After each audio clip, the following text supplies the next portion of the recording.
Hey, what's up guys, it's Travis Flip. So today I want to just get something off my chest, something that I've been wanting to explain to my audiences for a long time already, and now is the opportunity to do so. Alright, so it's regarding this BGS slab featuring the rainbow Pikachu. So if you have already been following me on TikTok, on Instagram, you would have seen that I posted a bunch of content and a bunch of my experiences, okay, buying this slab, and I've gotten a hell lot of responses, to be honest with you, and some of it is good, most of it is controversial, okay, especially on TikTok. So the actual videos that I posted on this slab, like, it literally went viral. Like the first one went like I think 70k views, okay, and the second one that I explained on TikTok, there's over 100k views on that video that I could only quickly explain. So in this video, it's kind of like long form. I'm gonna explain the whole experience from bidding for this slab, you know, all the way to why it just pissed me off so much, okay. First and foremost, I get angry pretty easily. That's just my nature. So firstly, how it all began is I bid for this. So all along, right, ever since I joined this hobby, I wanted to have this card. Like, this is my holy grail, okay, this Vivid Voltage Rainbow Pikachu. So this is also a very expensive card. Also, one of the things that's important to me was to get a good deal for this card. Okay, so I was thinking it was possible to close this at 600 and below. Okay, 600 USD and below for bracket 9.5, BGS 9.5. And it was possible because I was just monitoring auctions every day, and I see that these do go for 600 and below. Just that you have to really be lucky or just find right place, right time, right? So eventually I found a listing, okay? I did a lot of bookmarking. I found one listing that this person had no reviews, okay, basically, and he listed this item for sale, okay. So I checked the pictures, okay, everything looked good, okay, and most importantly, I went to check the serial number on BGS, okay. So don't tell me that I didn't check the serial number, because I checked it 100%, double check, triple check, is 100% legit. Registered on Beckett. So this is a legit slab. This is not what I'm angry about. So I bidded for it. At first I asked this guy, what is the buy it now price, okay, because I'm interested to buy it now from you, because I think nobody was bidding on his item, and I guess largely it's because he had no reviews, zero reviews, okay. So I knew that I was taking a risk there, and but for me, right, I mean, it's a good opportunity. If this turns out to be legit, this will be a great deal. So I talked to him, okay, as normal, what anybody will do. I'm interested to find out whether this was legit, whether he would be responsive to me, whether he would answer my questions, all the concerns that I had in mind. And he did. He responded back, and initially he told me that the buy it now price, if you want to get it now, Travis, is I can accept $600 straight. And I was like, I saw the auction, the starting bid for the auction, I think was 300 plus or 400. And I was like, okay, if I get it now 600, but I was thinking that the bid, nobody had bid. So if I was the only person who bid, I could get it even lesser than 600. So that was my thinking going in. And there was only, like, I believe, 48 to 72 hours left, okay, but I was monitoring this slab very closely.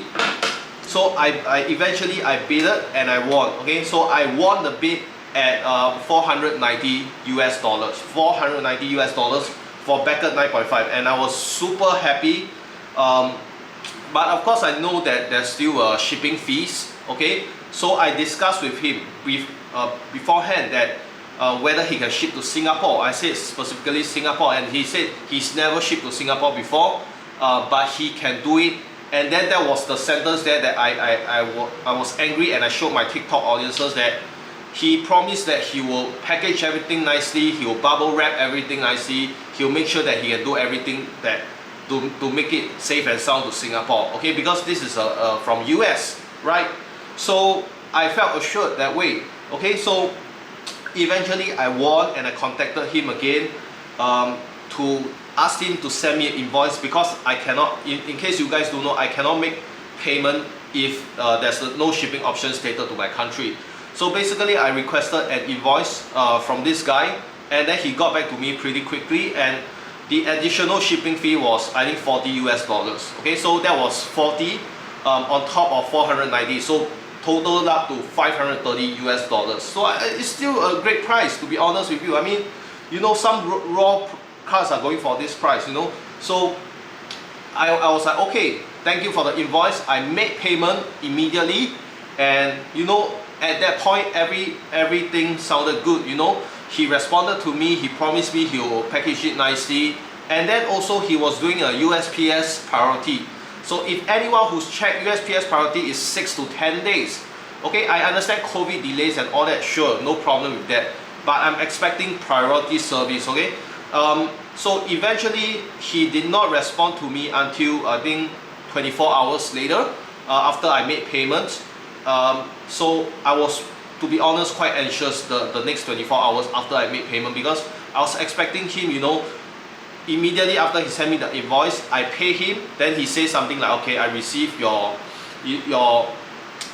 money, and I'm gonna package this nicely, and I'm gonna ship with it today or tomorrow.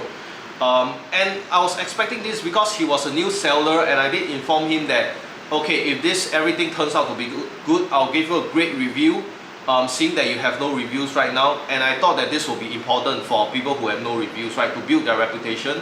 So the next few points also really triggered me and made me super pissed off. So eventually I waited, okay, so the waiting time, I was given a tracking number, which I have to, you know, give props to him, because he did the right thing, okay, to send. That means that he actually used track shipping, okay. So he gave me a tracking number, I was able to track the process, okay. But then the delays came, okay, and I was like, okay, I understand like COVID and all that, but one day what I received, I think, so I was expecting it to arrive like 10 days later max. If not, I was gonna just call my local delivery or call USPS to ask like, okay, is it delays due to COVID or something. So, you know, I think 15, maybe like 14, 15 days, so that's 2 weeks already. I received a call from my local speed post, okay, local local post office, okay. So they told me that, first thing, they told me that this item that you are receiving, right, actually has incurred extra import tax, okay. So I was, to be honest, I was surprised, but looking back, right, I understand that, you know, so-called is the right thing to do. So what happened was, the seller declared this item over $400, so he declared this slab as $500 slab, okay, and he did not inform me. So that's the thing, he did not inform me. I would appreciate if he informed me, and to be fair to him, I wasn't aware of this also, okay. To be very fair, I wasn't aware of import tax, okay. So that's the thing about buying and experiencing things first time, okay. To be fair to him, so I was pretty surprised. So this has to add up to the slab price, you know. But I mean, I'm not advocating you guys to do this or what, right? But to avoid these kind of things, you know, there's a roundabout way. Let's just put it that way, okay? But anyway, so this is not the thing that made me pissed off the most. Now, if there wasn't any delays, okay, and if he did protect my item properly, and I received the item safe and sound, I'm more than happy, you know, to pay out all these extra import fees, no problem. But what happened was, firstly, the delays, okay. So the person told me that, okay, this apparently the postman delivered this to the wrong address, and I was like, how could that be? I specifically told this seller back and forth, you put exactly like this in the address, in my address, and that's it, with the zip code, the block number, Singapore, everything, okay. So I expected him to do that. I thought that he would do that, but eventually I came to find out that when I got my package, that he put extra information there. There's a so-called an area in Singapore called Gimmo. Okay, it's near to where I stay, but it's not exactly my area. Okay, my area. Because of that, then the postman. Okay, when I'm assuming the postman made a trip to Gimmo, and that caused further delays. I think that caused like 3 to 5 days of delays when I was checking. So this seller could have just exactly followed the instructions, okay, and just put the address exactly as it is without, you know, adding in things, without even telling me. If he had told me that he was going to put Gimmo, I'll tell them, no, you don't put Gimmo, you just put exactly the address. Okay, so that delayed the whole delivery process. Guys, in the end, it took like 19 days for me to receive this. And that already, like the extra 9 days of waiting time already, to be honest with you guys, okay, pissed me off already. So you can imagine the state of mind I was in when finally I was going to receive this item. Okay, so here's the good thing. Okay, here's the good thing. I expected USPS, okay, and this is not something that I expect, but it is a normal practice that USPS priority speed post will receive it and then they'll deliver straight to your home. Okay, they'll deliver straight to your home with the parcel. This is exactly my experience with the first time I bought my PSA Charizard slab, okay, from eBay as well. Okay, so that was an example, everything went right, a responsible seller. Okay, so that was the best case scenario. So because of this, I know that, you know, it cannot be the case that, okay, every international order or every international shipping sucks. It cannot be that. Okay, I had a perfect experience, mind you. So this one, what happened was that I kept on calling, and eventually, right, over the weekend, I gave them like kind of like an ultimatum, like, where the hell is my mail? Okay, I've been waiting and y'all keep on telling me that it's here, it's there, it's here, it's there. So they told me that, okay, on the Saturday or Sunday, they told me that we confirmed that this your item, your parcel is still in Singapore. It will confirm be delivered to you within the next 2 days. Okay, so Monday nothing came. Okay, Tuesday nothing came. Then I was like, okay, he told me like Tuesday 6 p.m. Okay, so I called them Tuesday 5 p.m. okay, because I tried to be patient, and by then I was like, okay, you guys are just. I called them up. They told me that okay, we received from the mailman that they actually drop your parcel in the nearest what do you call this, those collection boxes. Okay, so I was like, okay, I mean I thought that they should arrive to my doorstep, but they drop it off at some collection box, I think 10 minutes walk away. I was like, fine, okay, I will go down and collect whatever. Then I still require this PIN number in order to unlock the box. Okay, unlock the box that my parcel was in. So I was like, where do I get the PIN? Then the you know, staff told me that, okay, the PIN will be issued to your mailbox, or you know, you receive it in your SMS or something. I was like, okay. So I was like, okay, I'll go check my mailbox. The moment I opened my door, I saw a piece of paper over there, and that was the paper, right, that has the PIN number and that, okay, the delivery information and all that. And I have received this thing before, you know, I have experienced with this piece of slip before. Just, I was very confused and angry. You already arrived to my doorstep and you placed the piece of paper in my doorstep. Why can't you just bring the parcel, press the doorbell? Because I was there the whole day waiting for my mail. Press the doorbell or knock on the door. Isn't this supposed to be how it happens? Instead of just dropping the piece of paper with the PIN number and all that and asking me to go and collect the parcel 10 minutes away. Sorry, I'm just ranting, but you can see what makes me so pissed off throughout this experience. And by then, I still haven't gotten my Pikachu slab. So anyway, now back to the main point. I went down, I collected, I brought it back home. But the moment when I was collecting that USPS, you guys, you know, if you've seen it before, the USPS parcel, okay? The moment I took it out from the collection box, I shook it, right? First of all, it was light, and my immediate reaction was, why so light? And then when I shook it, I was like, why got sound? Okay, why is there a sound? I thought it should be, you know, when you bubble wrap everything is tight and secure, you know, there shouldn't be any shaking. I was like, the hell? Is this, I suspected that, is this my slab inside without any protection? I still give the benefit of the doubt that maybe he wrap in, protect in cardboard or whatever.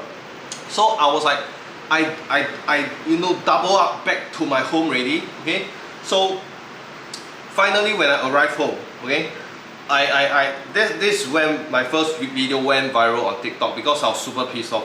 Open it, guess what?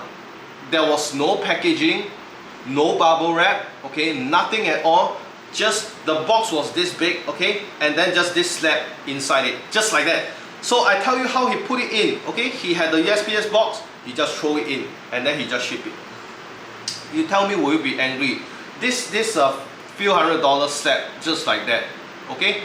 So that was my immediate reaction, okay. I was so pissed off, and I was even more pissed off that he blatantly lied to me, okay. That he promised all this and all that, and then eventually he dared to have the nerve to send me something without bubble wrap.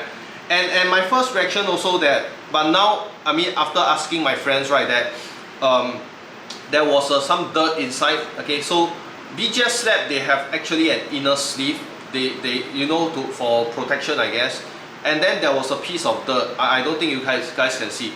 I was like, how come there's dirt, or speck of dirt inside a slab? Okay, but that is another story for another day. Okay, so then after that, the second thing was that I maybe show the close up to you guys, but the bottom of the slab was, you know, have damages like that. Okay, so I was like, immediately I was like, okay, was this damage due to? It must be damaged because he never protected it properly. I really have no answer as of now. Maybe it was already damaged, like when he received it. I don't know, but just there being so many, you know, shitty things that happened throughout this entire experience that I was really fuming lah, to be honest with you guys. Okay, so anyway, my conclusion is that, you know, lesson learned. I'm grateful that this is still a legitimate slab, but lesson learned that I probably will never buy from a seller with 0 reviews again. And y'all can laugh at me all you want, and you know, criticize. I welcome all these. Send me your thoughts in the comment section below. But I will tell myself that if I didn't go through this experience, I would not have the level of knowledge, I would not have learned so much, and I would not be able to share this with you guys if I had not gone through this. So I still appreciate, you know, I still don't regret buying this. Okay, so I'm gonna end the video now. Let me know what you think in the comment section below. And next video, hopefully will be an unboxing video, no more of this. Okay, so I'll see you in the next one. Bye.